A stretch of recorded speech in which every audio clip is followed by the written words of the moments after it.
সৌমিতার ভাইয়ের বিয়ে বলে কথা।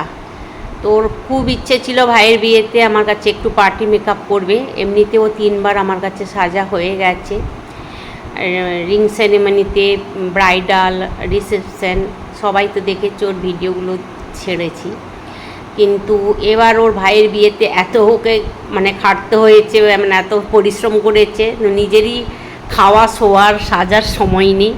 তাই আমাকে বললো, দিদি তুমি একটু আমায় চুলটা খালি বেঁধে দাও, আমার সাজতে সময় হবে না, আমি গিয়ে কোনো রকম লেহেঙ্গাটা পরে নেব। তো যাই হোক, যেমনি বলা তেমনি কথা, বসে পড়লাম হেয়ারস্টাইল করতে। আমাকেও যেমন হেয়ারস্টাইল করতে বলেছিল আমি ঠিক সেরকমভাবে করে দিয়েছি। তো ওর হাসি বলে দিচ্ছে কতটা সুন্দর হয়েছে, ওর পছন্দ হয়েছে। জাস্ট হেয়ারস্টাইল করেছি, তো পুরোপুরি সাজলে বেশি সুন্দর লাগবে। তো কম সময়ের মধ্যে 10 মিনিটের মধ্যে ওর হেয়ারস্টাইলটা আমি করেছি। ওকে মেকআপ না করলেও এমনি সুন্দর লাগে, ও তো একদম সুন্দরী এবং স্কিনটাও খুব ভালো। তো যাই হোক, শুধু হেয়ারস্টাইল করেও ওকে খুব সুন্দর লাগছে, যদি মেকআপটা করতো আরও বেশি সুন্দর লাগতো।